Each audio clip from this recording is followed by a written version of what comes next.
Estoy muy contento de estar hoy otra tarde con vosotros, con los cuentos mineros, en el Museo de la Siderurgia y de la Minería de Castilla y León de Sabero.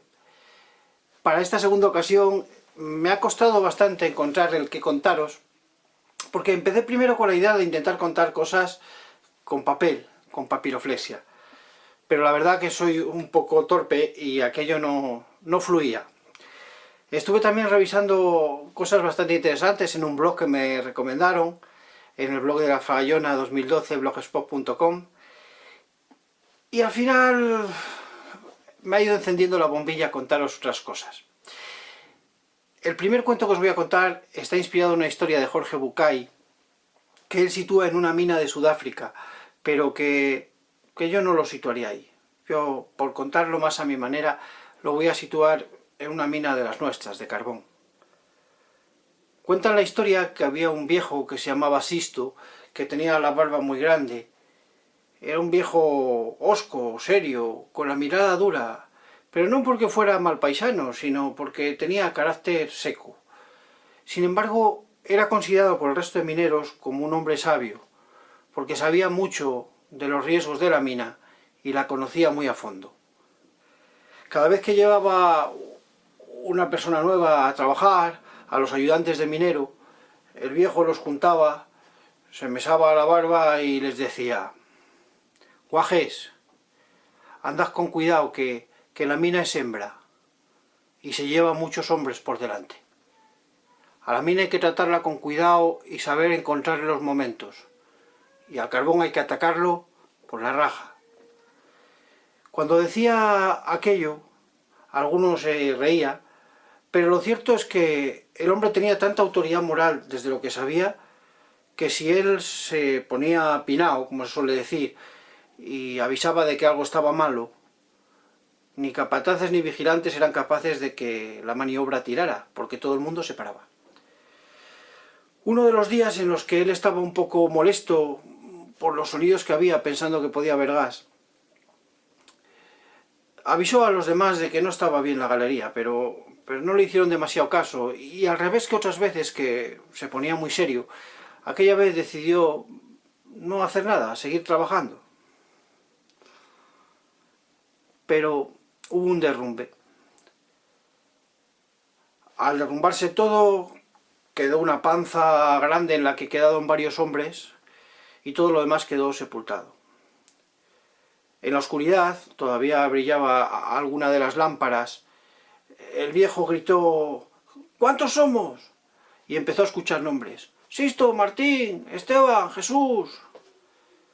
Y cada uno iba diciendo su nombre, pero así el hombre no se aclaraba de cuántos eran, así que dijo: vamos a decir qué número tenemos. 1, 2, 3, 4, 5. Así fue como supo Sisto que eran 9.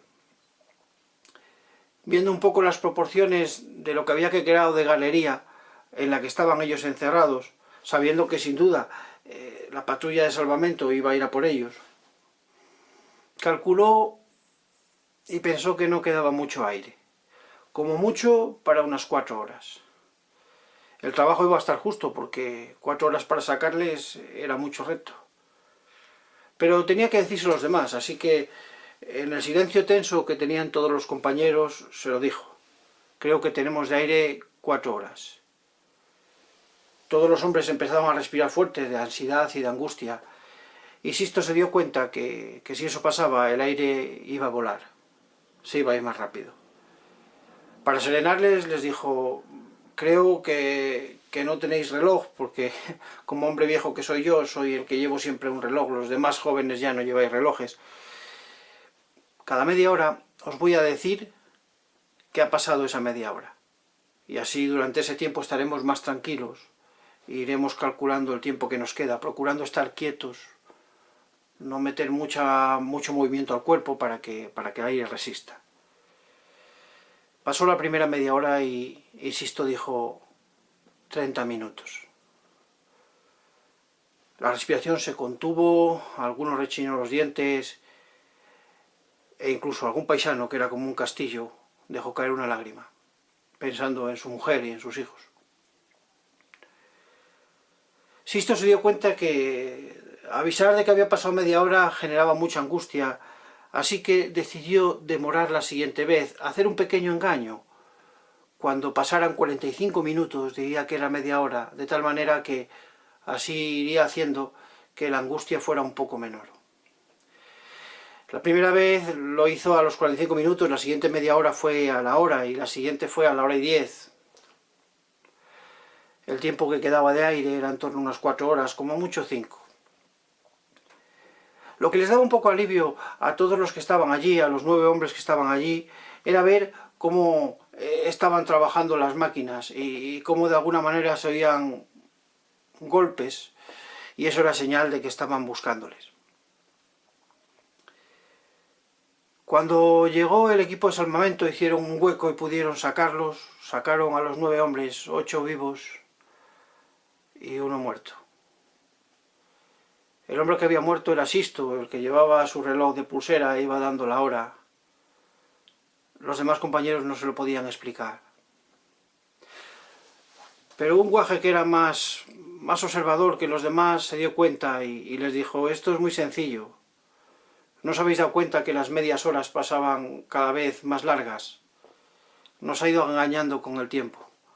Y el viejo bien sabía lo que duraba el aire que teníamos, pero nosotros no sabíamos realmente el tiempo que había pasado. Y eso es lo que pasa muchas veces, que a veces las creencias nos ponen límites que no nos permiten ir más allá de lo que podemos, simplemente porque la cabeza nos dice que no podemos ir más allá. Cuando pensé en contar esta historia, me acordé del accidente que hace unos años hubo en la Amazona, en la que murieron 6 mineros y otros tantos quedaron mancaos. Y desde aquí no puedo menos que, después de contar esta historia, pedir que se celebre el juicio, que haya una sentencia justa y que por fin a esas personas que han tenido tanto sufrimiento alguien les mire a los ojos y les diga: lo siento. Después de contada esta historia, voy a irme a una historia un poco más amable. Esta historia es un invento mío. Me inspiré en alguna historia tradicional, pero le he dado tal forma que al final poco tiene que ver con la historia original que me inspiró este cuento. Había una vez un chaval que era caballista. Digo chaval porque tenía apenas 20 años. Y andaba siempre con las mulas y los vagones. Era un guaje alegre. Uno de los días salía del relevo, le había tocado de noche, amanecía y marchaba para su pueblo, porque él tenía que andar de un pueblo a otro caminando por medio de los caminos de la montaña y echaba unas horas. Así que después del trabajo todavía tenía otro trabajo. Echó a caminar para su casa y cuando iba caminando, yo creo que esto tuvo que ser en Asturias, porque lo de la volatilidad del tiempo en la historia va mucho con el clima en Asturias. Aquella mañana el sol empezó a calentar antes de tiempo y al rato se levantaba la ventisca del viento del norte con copos de nieve. Y en ese cambio de sol y nieve, el chico, que era muy listo y se fijaba en los elementos y que escuchaba no solo a su mula sino a todo el entorno, percibió enseguida que el sol y el viento del norte estaban hablando. Le preguntaban a aquel chico a quién prefería, si al sol o al viento del norte, quién le caía mejor. El guaje miró para el sol y le dijo: mira, me caes bien porque cuando bajo al hoyo, en la oscuridad más oscura debajo de la tierra, uno tiene nostalgia de la luz de arriba. Pero luego cuando salgo, de repente me deslumbras y eso me molesta, así que tantas razones tengo para amarte como para ignorarte. El viento del norte, muy ufano, le dijo entonces: ¿me quieres a mí? Pues mira, por un lado me caes bien, viento del norte, porque tú traes la nieve y la nieve es pureza, es limpia, es casta, es perfecta. Pero por otro lado, ya pillo debajo en el hoyo muchos fríos con las corrientes y con las pingaduras, y salir fuera a recibir ventiscas de nieve y tener que andar luego paleando, pues no me apetece. Así que las mismas razones tengo para amarte que para ignorarte. Claro, al sol y al viento del norte no les gustó mucho lo que el chico dijo, así que lo dejaron en paz y él siguió su camino. A ratos hacía sol, a ratos soplaba la ventisca.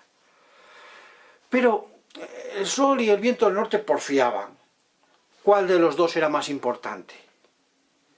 Y decidieron hacer una apuesta. Aquel de los dos que fuera capaz de detener aquel minerín, aquel de los dos era el más poderoso y el más importante.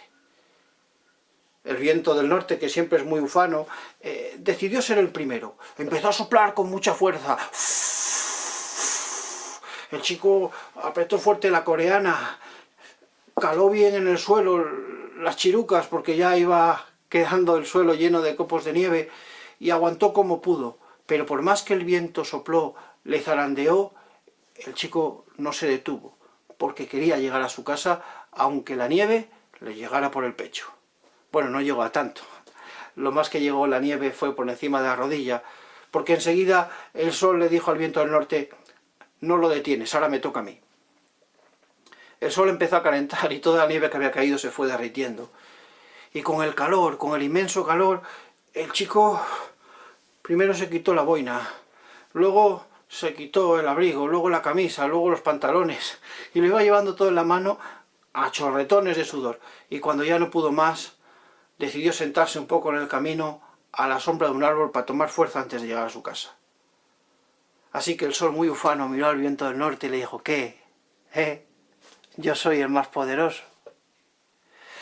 Pero el chico, que seguía estando atento a la conversación del viento del norte y del sol, que no se había enterado de la apuesta que habían tenido, pero que sí que había escuchado al sol que decía: yo soy el más poderoso, se rió y dijo: no, más poderosa que vosotros es la mi mula. Que tengo yo allá en la mina una mulina torda que es lista. Es más, le digo a mi madre que me espurra la merienda para que me dé un poco más, porque no come mucha cebada y tiene fame. Y le llevo yo la comida a la mula, porque para mí la mula es una compañera, como que fuera un paisano. El chico, la verdad, que se conmovía mucho del trabajo duro de los animales.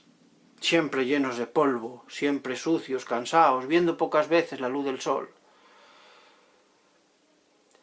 Pero no se asombren de lo duro que era trabajar con los animales, porque si los animales trabajaban como que fueran máquinas, las personas trabajaban como que fueran animales. El sol y el viento del norte se rieron cuando el chico dijo que su mulina, la mulina torda que él tenía, que era mejor que ellos, que era más poderosa. ¿Y cómo lo demuestras?, dijo el sol. ¿De qué manera?, dijo el viento del norte. Pues muy fácil, vamos a hacer una carrera. Yo con mi mula y vosotros dos. Quien sea capaz de llegar primero a lo alto del pico Fontañán, ese ha ganado la carrera. Claro, echaron a correr al día siguiente cuando se había previsto todo. El que primero iba más rápido era el viento del norte, que ya estaba presto a llegar a la cima, pero justo cuando iba a llegar a la cima, el sol, que iba más lento, calentó tanto, con tanta fuerza, que el viento del norte empezó a tener ganas de subir, pero no a la montaña, sino a hacerse nube. Y por más que quería llegar al pico Fontañán, se hacía nube y no llegaba. El sol hacía mucho esfuerzo, mucho calor, pero siempre iba al mismo paso, porque el sol es el que marca el tiempo y siempre va al mismo paso. En cambio, la mulina torda y el guaje iban como centellas al principio cuando soplaba el viento, pero cuando empezó a calentar el sol fueron más suaves. Pero fueron. Y así fue como llegaron los primeros. Y a la puesta del sol, cuando el sol ya estaba cayendo al final del día, fue cuando llegó a lo alto de los montes. El chico había ganado la apuesta porque había sido listo, se había dado cuenta de que si el sol calentaba, el viento tenía que subirse para arriba, pero no podía pararse en el pico de la montaña. ¿Eres muy listo? ¿Qué quieres a cambio? ¿Qué me dais? Lo que tú quieras, dijo el sol. Lo que quieras tú, dijo el viento del norte. A ti, sol, te voy a pedir un rayo puro que esté dentro de mi corazón, para que cuando baje a la mina y la luz de mi lámpara sea poca, que me dé fuerza para tirar para adelante. Y a ti, viento del norte, te voy a pedir la pureza de la nieve, para que mi corazón esté templado y cuando tenga que ser bravo y ser valiente, que recuerde la serenidad y la paz mental que la nieve tiene. Porque no sé si lo sabéis, la persona que tiene paz en la mente tiene la mayor abundancia del mundo. Aquel guaje llegó a viejo, se jubiló sin que nada le pasara y vio más de un accidente. Y cada vez que alguien le preguntaba cómo había librado y había sacado adelante a su familia, él decía: tengo claridad de mente como la nieve y en mi corazón tengo luz, luz de un rayo de sol. Pero todavía me queda otra pequeña historia que contaros. Esta historia tiene que ver con una reclamación que las personas de la mina hacemos, muchas. Yo lo he oído muchas veces a mi padre decir que a él le causaba impresión y le daba mucha tristeza ver cómo con la llegada de las minas también se degradaron muchos montes y se perdieron muchos paisajes muy hermosos. Él siempre hablaba de la belleza que había en su pueblo, en Santa Lucía, y que se perdió mucha de esa belleza con el trabajo de las minas. Las minas dieron vida, dieron luz, pero también tuvieron sus sombras. Así que, de alguna manera, habría que volver a su lugar, a su sitio, todas esas zonas. Que no se dejen como están. Es una responsabilidad de todas las personas que viven o hemos vivido allí en la mina recuperar esos entornos, pero también es responsabilidad de las empresas que allí trabajaron y especialmente de las familias. Allí hubo familias que se enriquecieron muchísimo con el carbón, que hicieron verdaderos imperios. Cosa curiosa, que luego hablarían con sus economistas, que los economistas ya sabes que todo lo arreglan y saben mucho, para que ellos se quedaran con los cobros de las cosas y al resto de la gente le dejaran las deudas. Pero eso no está bien, porque hay una obligación moral, no solo de las administraciones, sino también de esas familias poderosas, de devolverle a la tierra lo que la tierra les dio. Y también por respeto a los paisanos que allí viven o hemos vivido. Y por respeto a los montes. Seguro que alguno de esas familias, si me está escuchando, va a decir: ¿qué bobadas me dice a mí este chaval? ¿Quién me tiene que decir a mí cómo tengo yo que vivir? Y tiene razón. Yo no soy quien para decirle a ustedes cómo tienen que vivir, pero sí les digo algo desde el amor más profundo. Escuchen su corazón. Y si en algo su corazón tiene peso, que sepan que la podredumbre es abono cuando se vuelve dignidad. Y ojalá, y eso lo digo por favor, tengan ustedes la dignidad de asumir las cosas como fueron y de hacer algo bueno con lo que fue, para que el presente sea mejor y el futuro mejorable. Pues desde esta idea quiero leeros un poema del libro Caracolas en el pulso, que es un poema que habla del amor a las montañas y del deseo que muchos mineros tenemos de que nuestras montañas estén bien, de que se cuiden esos entornos y se recuperen. Mucho me acuerdo de la asociación Adelfa de mi pueblo y de mi primo, Juan López del Moral, y de muchos vecinos de Ciñera que iban a plantar hayas, a cuidar el bosque del Faedo. Y me acuerdo de los mineros arreglando el puente y haciendo la pasarela del Faedo para que las hayas pudieran estar bien. Se hizo esa pasarela porque si perdía humedad el bosque corría riesgo. Y los paisanos no lo duraron y entre todos se pusieron a trabajar. Ese espíritu de cuidar los montes, de recuperarlos, yo creo que es buen espíritu minero. Ahora os voy a leer un poema, y este poema hay un momentín que habla de las lámparas, de los lampisteros. Y yo me acuerdo de mi abuelo no lo conocí, pero me acuerdo de mi tío Antonio. El hombre construía con los restos de los casquillos de las balas llaveros que eran lámparas mineras. Y a mí aquello me parecía muy poético porque era una expresión de lo que fue la mina. Fue un espacio donde darle la vuelta a una posguerra y una guerra muy dura y empezar de nuevo, poder salir adelante, tener como esa lamparita, un poquito de luz. Bueno, veis que tengo esta luz así tan directa porque estoy en mi casa, la luz que tengo es la que me viene a la ventana y entonces a ratos el sol entra y sale. parece que me va guiando el cuento, así que estas sombras que ustedes me ven en la cara son sombras de naturalidad. Pues dedicado a todos esos mineros que salieron adelante este poema, y un cantar antes del poema. Ya sé que voy demorándolo, pero ya llega. El cantar, que tiene que ver con lo de la lamparita, dice: la mina es una trinchera, los mineros, los soldados, el grisú, la bayoneta, los derrumbes, cañonazos.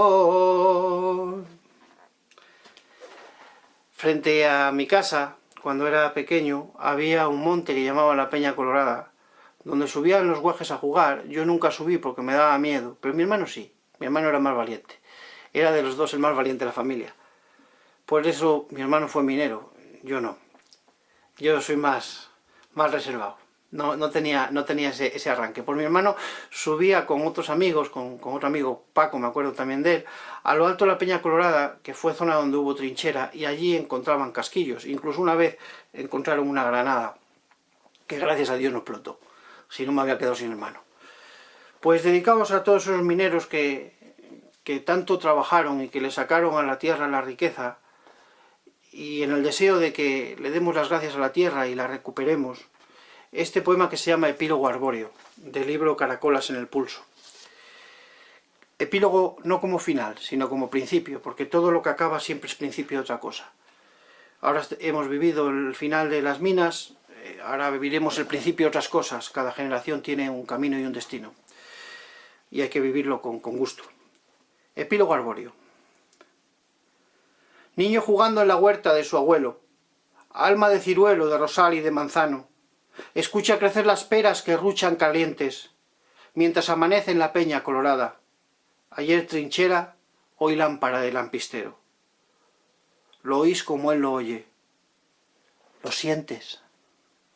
Son castaños con ramas como brazos abiertos al cielo, hayas con raíces agarradas a la tierra, pies de roca. Es el negrillo al renacerse, vuelve a ser centenario. Orilla del concejo, vibrar, agitar hojas, cantar de pájaros. Es el hablar de los tejos milenarios de Brañarronda, hombres vegetales. Vibrar de semillas minúsculas que saben que son sardón en vez de zarza. Latir de payozas frente al rascacielos. Clamor de mariposas cuando mayo no es mayo, es una bellísima doncella cantándole canciones al urogallo. Tengo las manos llenas de tierra, todo yo soy sustrato, mantillo puesto al sol para que florezca. Soy farallón de caliza blanca, peñasco rutilante, pétreo corazón en el que crece la fuente. La danza de los regueros rumorosos con las sabinas ancestrales. ¿No los veis? 1 millón de robles con presencia de paisano, ¿o son paisanos con apariencia de roble? ¿No leéis el chaparrón en el ambiente? Vamos a bañarnos en la poza de truchillas, mientras pintean entre gotas nubes de dorados rayos. Hoy es el día de cortejo para las altardas de los oteros, la fiesta que hermana a los lobos con los mastines. Ahora mismo, águilas reales y cigüeñas orbitan entre saúcos, humeiros y paleras. Traen las vísperas del rumor de los ríos que habita mi sangre. De hoy en adelante que nadie me llame Manuel. Llamadme bosque, musgo, guijarro, bellota, acebo, abedul, encina, arandanera, o mejor, llamadme por mi verdadero nombre, sembrador de estrellas, el que convoca las espirales y es aprendiz de las esferas. Y hasta aquí el vídeo que hemos preparado, que creo que me ha apasionado y me he ido un poco más largo de lo que debía. Si todavía alguno queda por ahí, muchas gracias. Y gracias también al Museo de la Siderurgia y Minería de Castilla y León de Sabero por permitirme ser pues un pequeño altavoz de las voces de los corazones mineros. También darle las gracias al museo por el trabajo que hace de recuperación del patrimonio y de la memoria y de la dignidad de la gente que vivió y trabajó en las minas. Muchas gracias y hasta otro día.